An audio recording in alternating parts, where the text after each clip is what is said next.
In November 2020, Daniella Levine Cava became the first woman and first person of Jewish descent to be elected mayor of Miami-Dade County. Before being elected mayor, she served as Miami-Dade County Commissioner for District 8, a post she held from 2014 to 2020. She has spent much of her political career working to invest in public transportation, create affordable housing for families, and expand economic opportunity in Miami-Dade. Mayor Levine Cava, we appreciate you joining us. Welcome to our program. It's a pleasure. Thank you so very much for this opportunity to speak with you today. Thank you. Okay, let's begin. During your State of the County address in January, you announced a new program called the Miami-Dade Innovation Authority. It's designed to provide grants to companies working to solve local challenges. How will that initiative help the Miami-Dade community? I'm so glad you're asking about this that we learned about on a trade mission to Israel, where private investment and public investment combine to solve our problems. We're inventing things that solve our traffic or our sea level rise, our climate change, our housing affordability, all of those challenges. And we're inviting companies to say, yes, we have an idea. We give them a small amount to pilot the solution. And if it proves successful, then they have the opportunity to enter into a large contract to procure that product or service that will help us go to scale. So very creative, and we're very excited. We have a $3 million investment from the Knight Foundation, John S. and James L. Knight, $3 million from Ken Griffin and the Citadel Company that just relocated to Miami, and $3 million from Miami-Dade County to a nonprofit that will do the advertising and the coaching, the selection and the coaching of the businesses. Okay, great. Okay, well, residents have ranked affordable housing as the second most important issue behind public safety. You've also previously announced the Homes Plan, which seeks to invest $85 million into an affordable housing initiative. What are the challenges currently affecting affordable housing in Miami-Dade? I agree that housing is such a big challenge, and honestly, public safety, we must always focus on because it is number one for everyone to be safe. But we've done so well with public safety. We are safer than other major metropolitan areas, and we've reduced crime. We've taken illegal guns off the street. We've done so much to keep people safe. So really, housing is the problem that is going to prevent us from continuing our great economic recovery. And we have to address it, or we can't have our workforce here contributing and benefiting from the economic opportunities. So we not only spent $85 million on the Innovative Homes program, which has many components, but overall in this year's county budget, out of $10 billion, a half a billion is spent on housing. So we have existing programs that we've expanded, as well as the new Homes Plan. It's been a full year since we declared a housing emergency, and the Homes Plan helps us to subsidize housing for market rate housing that people cannot afford. So we're bringing down the price for many. We're helping homes that are out of repair rather than to be demolished and start with a market rate product that people can't afford. We're saying, let us give you money to fix it up so you can continue to maintain it as more affordable.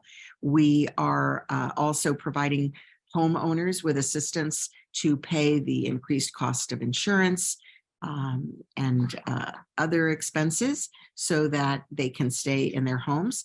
We actually even have another program that we added after that to assist people in condominiums who get assessments for repairs. And we all know from the collapse of the Champlain Towers in Surfside that we have to stay on top of it. We cannot allow our buildings to age and not fix them because of the risk of safety. So we know many people are not able to pay these high assessments for the repairs, and we're providing up to $50,000 to a household who earn up to 140% of the area median Mm. income. For a family of 4, that would be up to $136,000. So we'll be able to help many, many households to cover those bills and stay in their homes instead of risking losing their homes. Wow, okay. Well, I guess, well, you you also recently expanded the emergency rental assistance program. Yeah, And the rental assistance program has been phenomenally successful here. yeah, We drew down over $130 million from the federal government. We saved 22,000 plus households from eviction. Unfortunately, we've now run out of those funds. So even though we did put county dollars into it as well and went up to slightly higher income levels because everybody was facing the same problems, the demand was so great that program is currently not accepting new applications. so now with an influx of people moving to the city and more cars on the road, Miami-Dade particularly struggles with traffic issues. Your administration is working to tackle this issue by rapidly expanding mass transit infrastructure through the SMART program. The county recently launched a new fleet of 100% battery-powered electric buses and is pushing to finish brand new rapid transit bus stations. Can you walk us through this expanded infrastructure initiative and how it will shape Miami-Dade County's transit future? Yes. So world-class cities have world-class transit, and we do not have the capacity to expand our roads, limited space. We can't just keep putting cars on the road. We have to have really good transit options. So our SMART program includes 6 corridors. The South Corridor is well underway with beautiful new stations, new trains that have been purchased that will be boarded at levels, so no climbing up steps, prepaid fares, very comfortable waiting areas. So many, many things that will draw more people to that transit line. We also have added express bus service on our 836 expressway that go to 2 important park and rides, the Dolphin Park and Ride and the past FIU West, there's another park and ride with express service on a dedicated lane. Dedicated bus lanes mean that others are sitting in traffic and the buses are not. So they get there quicker, which makes Right. more attractive. We also are working on the extension of the Metro Rail north up 27th Avenue with neighborhood stops and getting to the arena and eventually, the Hard Rock Stadium and eventually going into Broward. Now, we don't have the funds lined up yet from the federal government, but we're working hard and have received encouragement to pursue the option. As well, the Northeast Corridor, which is Brightline and operates there now.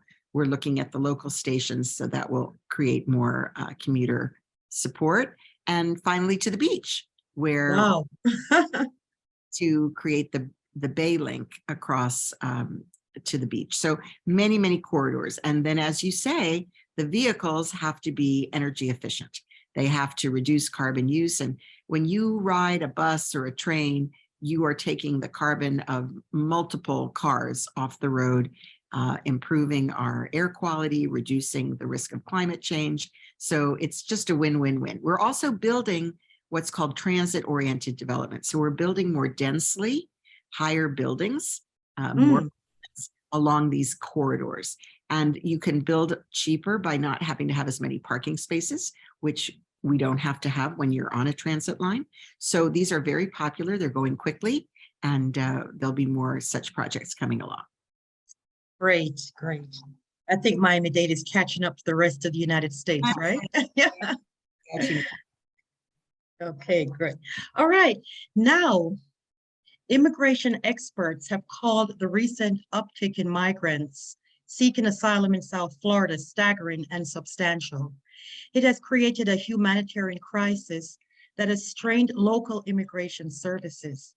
The federal government needs to be involved, but aside from federal assistance, does your office have any methods of tackling this crisis? Additionally, where can someone seek immigration services and help?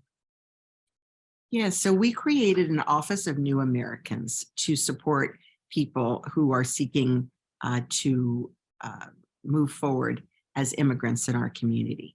And we have a network of clinics, and we work with a number of legal service organizations that have also received funding to provide support.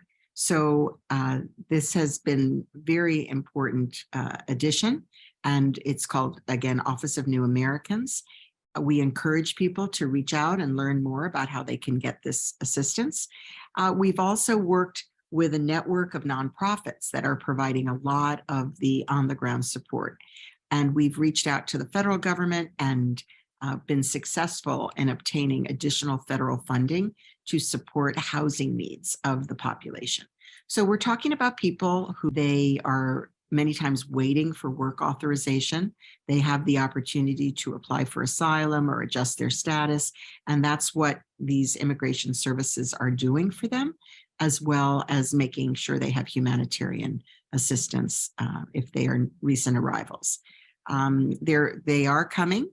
We are an attractive place for many immigrants, because immigrants are already here. And so they have family or friends, networks. And like I say, we are working with the federal government to always bring more support.